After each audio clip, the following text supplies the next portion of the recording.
नमस्कार, news and competition cricket channel में आपका स्वागत है। देखते हैं आज की महत्वपूर्ण खबरें। यूसीसी की रिपोर्ट को कैबिनेट ने दे दी मंजूरी। देहरादून समान नागरिकता संहिता यूसीसी पर विशेषज्ञ की कमेटी की रिपोर्ट को प्रदेश सरकार ने कैबिनेट में मंजूरी दे दी है। इसी के साथ इसे विधेयक के रूप में विधानसभा में पेश करने का भी रास्ता साफ हो गया। समान नागरिक संहिता को मंजूरी प्रदान करने के लिए 24 घंटे के अंदर दूसरी बार रविवार शाम पुष्कर सिंह धामी की अध्यक्षता में कैबिनेट की बैठक हुई। सीएम आवास में आयोजित बैठक में मंत्रियों के सामने समान नागरिकता संहिता पर विशेष प्रस्तुतिकरण दिया गया, जिसमें रिपोर्ट की पृष्ठभूमि, प्रमुख सिफारिशें और इसके असर को विस्तार से समझाया गया। मेरठ आईएसआई के लिए जासूसी कर रहा दूतावास कर्मी दबोचा।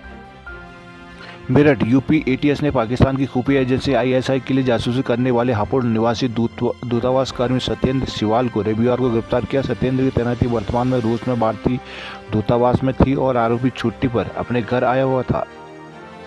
हल्द्वानी में अगवा युवती से चलती कार में गैंगरेप।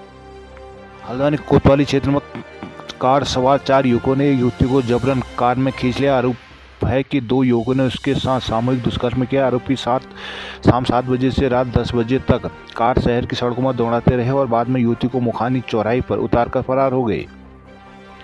जस्टिस ऋतु बाहरी ने ले ली मुख्य न्यायाधीश की शपथ।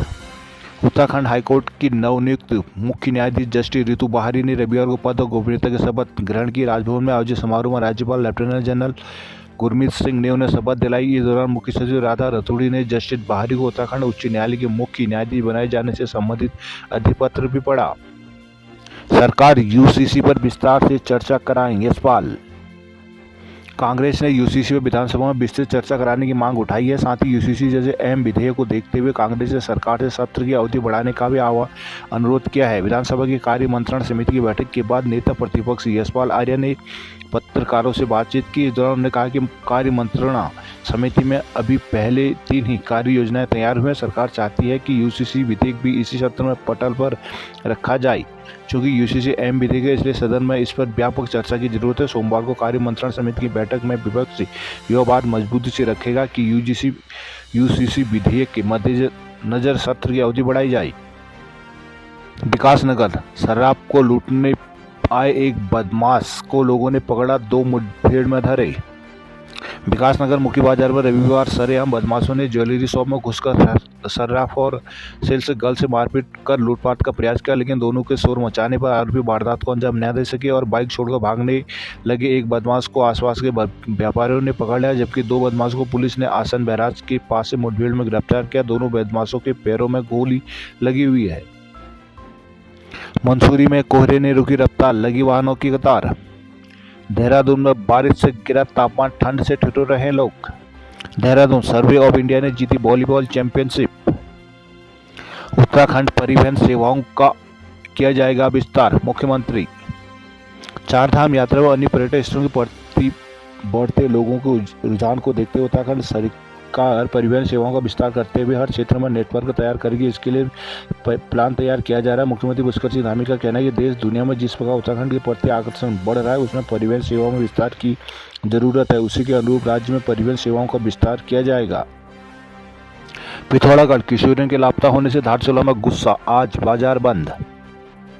धारचूला 2 किशोरियों के एक साथ लापता होने पर रविवार को व्यापारियों और लोगों का गुस्सा फूट पड़ा। परिजनों ने आरोप लगाया कि नाई का काम करने वाले युवक दोनों को बहलाकर साथ ले गया, जिससे आक्रोशित व्यापारियों ने बाजार में जुलूस निकालकर प्रदर्शन किया। उन्होंने पूरे दिन बाजार बंद रखा। हंगामे के बाद हरकत में आई पुलिस का दावा है कि बरेली से दोनों बहनों को बरामद कर लिया गया है। एक आरोपी को सैटेलाइट बरेली से गिरफ्तार किया गया, जबकि 6 आरोपी की तलाश जारी है। नगर निवासी एक व्यक्ति ने शनिवार को पुलिस को दी शिकायत में बताया कि उनकी 2 बालिग बेटियां 1 फरवरी से लापता है। उन्होंने कालिका में नाई का काम करने वाले युवक बेटियों को बहलाकर ले जाने का आरोप लगाया था। श्रीनगर खिरसू में गुलदार ने बच्चे को मार डाला। देहरादून महाराज बोले हड़ताल की अवधि उपार्जित अवकाश में समायोजित। फंक्शनल मर्जर के विरोध में हुई ग्राम पंचायत विकास अधिकारी और ग्राम विकास अधिकारियों की हड़ताल अवधि का समाधान हो गया। कैबिनेट ने हड़ताल अवधि को उपार्जित अवकाश में समायोजित करने में मोहर लगा दी है। ग्राम पंचायत मंत्री सतपाल महाराज ने बयान जारी कर बताया कि पंचायत सेवा परिषद द्वारा ग्राम पंचायत विकास अधिकारी और ग्राम विकास अधिकारी के फंक्शनल मर्जर के विरोध में गत वर्ष 27 से लेकर 28 जनवरी तक हड़ताल की थी। अब कैबिनेट ने हड़ताल अवधि को उपार्जित अवकाश में समायोजित करने में मोहर लगा दी है। देहरादून अतिथि शिक्षकों में समस्याओं पर सरकार गंभीर, धन सिंह रावत। शिक्षा मंत्री डॉक्टर धन सिंह रावत ने अतिथि शिक्षकों की समस्याओं के समाधान का आश्वासन दिया है। कहा कि सरकार अतिथि शिक्षकों की मांगों के प्रति सकारात्मक रवैया अपनाएगी। रविवार को माध्यमिक अतिथि शिक्षक संघ के प्रदेश महामंत्री दौलत जगूड़ी ने शिक्षा मंत्री से उनके यमुना कॉलोनी निवास आवास पर मुलाकात कर ज्ञापन सौंपा। मालूम हो कि शिक्षा मंत्री के निर्देश में माध्यमिक शिक्षा निदेशालय ने अतिथि शिक्षकों की विभिन्न मांगों पर अपनी सिफारिशें सरकार को सौंप दी। इस रिपोर्ट में अतिथि शिक्षकों को मानदेय को 25,000 से बढ़ाकर 40,000 करने को भी वाजिब मानते हुए सिफारिश की गई है। साथ ही कुछ अन्य मांगों के प्रति भी सकारात्मक संशोधन दी गई है। देहरादून सीआरपीएफ पर आईजी बने टिहरी के दिनेश उनियाल। टिहरी जिले के ग्राम दलमासा पट्टी हिंडोलखाल निवासी दिनेश उनियाल को केंद्रीय रिजर्व पुलिस बल सीआरपीएफ में महानिरीक्षक आईजी के पद पर पदोन्नति मिली है। वही जम्मू और कश्मीर में उप निदेशक डीआईजी के पद पर कार्यरत थे। सीआरपीएफ को उत्तराखंड के गढ़वाल क्षेत्र में आने का श्रेय उन्हें जाता है। वर्ष 2017 से पहले उत्तराखंड में केवल काठगोदाम में ही सीआरपीएफ का ग्रुप सेंटर था। तत्कालीन डीआईजी उनियाल के प्रयासों से सीआरपीएफ का देहरादून में सेंटर खोला गया। वही सीआरपीएफ के केंद्रीय क्रीड़ा अधिकारी की जिम्मेदारी भी निभा चुके हैं। Sport news. अंग्रेजों की कड़ी परीक्षा। गिल के शतक के बावजूद भारत की दूसरी पारी 255 रन पर सिमटी। इंग्लैंड ने 399 के रिकॉर्ड लक्ष्य का पीछा करते हुए 67 रन बनाई। कंगारू गेंदबाजी के सामने पस्त पड़ी वेस्टइंडीज की बल्लेबाज। Davis cup. पाक को पटकनी देकर भारत ने विश्व ग्रुप ए का टिकट हासिल किया। चीन सीमा को जोड़ने वाली तवा घाट लिपुलेख सड़क बंद।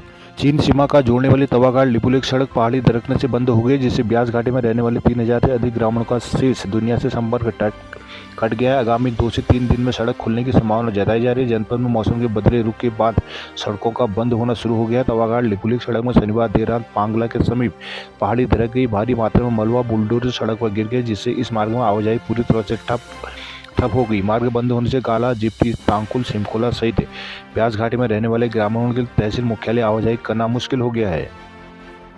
पिथौरागढ़ के उच्च हिमालयी क्षेत्रों में बर्फबारी, निचले इलाकों में बारिश। चंपावत में हल्की बारिश से तापमान गिरा, ठिठुरन बढ़ी। पिथौरागढ़ में 4 फरवरी सीजन का सबसे ठंडा दिन। पिथौरागढ़ जनपद में बारिश और बर्फबारी होने से कड़ाके ठंड पड़ रही है। धारचूला, मुनस्यारी के उच्च हिमालयी क्षेत्रों में ताजा हिमपात भी हुआ है, जिससे कुछ दिन पूर्व तक काली पड़ी चोटियां बर्फ से लकदक हो गई। मिलम और लास्पा में 2 फीट तक बर्फ जमा हो गई। बर्फबारी के कारण थल मुनस्यारी मार्ग में आवाजाही पूरी तरह से ठप हो गई है। पर्यटकों के साथ ही स्थानीय लोग जौलजीबी से आवाजाही करने को मजबूर हैं। बनबसा में नशे के 600 इंजेक्शन के संग 2 दबोचे। बनबसा पुलिस ने शारदा बैराज के पास 2 नेपाली तस्करों के पास से 600 नशे के इंजेक्शन और 5.7 ग्राम स्मैक बरामद किया। दोनों आरोपियों पर एनडीपीएस के तहत मुकदमा दर्ज कर लिया गया है। पिथौरागढ़ बेरीनाग में मिली गुफा की जांच को दिल्ली से आएगी टीम। बेरीनाग जिले में मिली पहली प्रागैतिक कालीन रॉक पेंटिंग चित्रकारी के अध्ययन को दिल्ली से inter university accelerator centre IUAC की टीम यहां पहुंचेगी। पुरातत्व विभाग ने इस संबंध में IUAC को पत्र भेजा है। उम्मीद जताई जा रही है कि जल्दी टीम यहां पहुंच सकती है। पुरातत्व और साहसिक पर्यटन के क्षेत्र में कार्य कर रहे क्षेत्र के युवा तरुण मेहरा ने बीते दिनों बेरीनाग महाविद्यालय के पास ही पहाड़ी में गुफा खोजी। जब वो गुफा के भीतर गए तो वहाँ पर बने चित्रों को देखकर आश्चर्यचकित रह गए। गुफा की दीवार पर विशेष ढंग से प्रागैतिहासिक काल के रॉक पेंटिंग चित्रकारी की गई थी।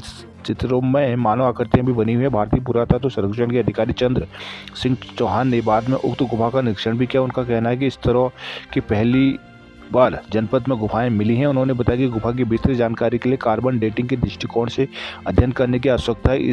कहा कि गुफा की कार्बन डेटिंग लेने के लिए पुरातत्वविदों की एक टीम भेजने के लिए IUAC अधिकारियों को पत्र भेजा गया है। अल्मोड़ा SOG टीम के 2 सिपाही लाइन हाजिर।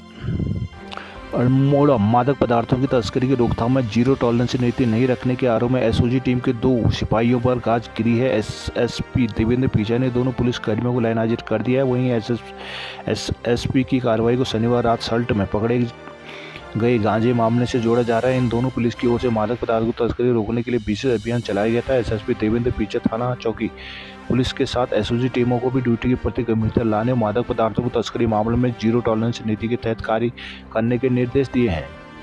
चौखटिया व गेवाण की कृषि व सांस्कृतिक महोत्सव जारी, तीसरे दिन लोकगीत व अन्य सांस्कृतिक कार्यक्रमों की रही धूम। चौखटिया में आयोजित ग्रामीण गेवाण महोत्सव में रविवार को कलाकारों ने रंग का रंग सांस्कृतिक कार्यक्रम पेश किए। 4 दिवसीय स्वर्गीय गोपाल बाबू गोस्वामी गेवाण कृषि व सांस्कृतिक कार्यक्रम में कलाकारों ने लोक संस्कृति व कला की जमकर कला बिखेरी है। तीसरे दिन पर्वतीय कला मंच के कलाकार, विद्यालयों के बच्चे, स्थानीय कलाकारों और महिला मंगल दलों के महिलाओं ने एक से बढ़कर एक प्रस्तुतियां दी। बागेश्वर कपकोट के ऊंचाई वाले क्षेत्रों में बर्फबारी, घाटी क्षेत्रों में बारिश। अल्मोड़ा में दिन भर बारिश से गिरा रहा तापमान। बागेश्वर जिले में एक दिन धूप खिलने के बाद बर्फबारी व बारिश शुरू हुई। इसमें एक बार फिर ठंड में इजाफा हो गया। कपकोट के ऊंचाई वाले क्षेत्रों में बर्फबारी हुई है, जबकि घाटी वाले क्षेत्रों में बारिश हुई और बारिश रबी की फसल तथा फल उत्पादन के लिए अच्छी मानी जा रही है। विभाग से लेकर किसान तक का कहना है कि इससे उत्पादन में लाभ होगा। इंडिया के घटक दल लगातार हमलावर हैं, पर पार्टी चुप है। भारत जोड़ो न्याय यात्रा के दौरान तृणमूल कांग्रेस ने तगड़ा झटका दिया था। ममता बनर्जी कांग्रेस पर निशाना साधने का कोई मौका नहीं छोड़ी। समाजवादी पार्टी का तेवर भी तल्ख है। कई दौरों की चर्चा के बावजूद सीट बंटवारे को लेकर सहमति नहीं बन पाई है। मध्य प्रदेश के दमोह में एक दर्जी के साथ कुछ लोगों का झगड़ा हुआ, जिसके बाद एक समुदाय के लोगों से पुलिस स्टेशन के बाहर विरोध प्रदर्शन किया। अतिरिक्त पुलिस अधीक्षक अभिषेक तिवारी ने बताया कि शनिवार रात हुई घटना के संबंध में 4 लोगों पर मामला दर्ज किया गया। इनमें से एक को गिरफ्तार कर लिया गया। यही नहीं, पुलिस ने घटना के संबंध में विरोध प्रदर्शन करने वाले भड़काऊ भाषण देने के लिए 40 अज्ञात लोगों पर भी मामला दर्ज किया है। मुख्यमंत्री चंपाई सोरेन झारखंड विधानसभा में सोमवार को महागठबंधन सरकार के लिए बहुमत हासिल करेंगे। 2 कार्य दिवसों के वाले इस सत्र में पहले दिन राज्यपाल को भाषण होगा। इसके बाद विधानसभा की प्रक्रिया और कार्य संचालन के नियम 139 के तहत मुख्यमंत्री चंपाई सोरेन मंत्रिपरिषद में विश्वास के प्रस्ताव को रखेंगे, जिसे प्रस्ताव पर पक्ष या विपक्ष में बहस होगी और वाद विवाद के बाद मतदान किया जाएगा।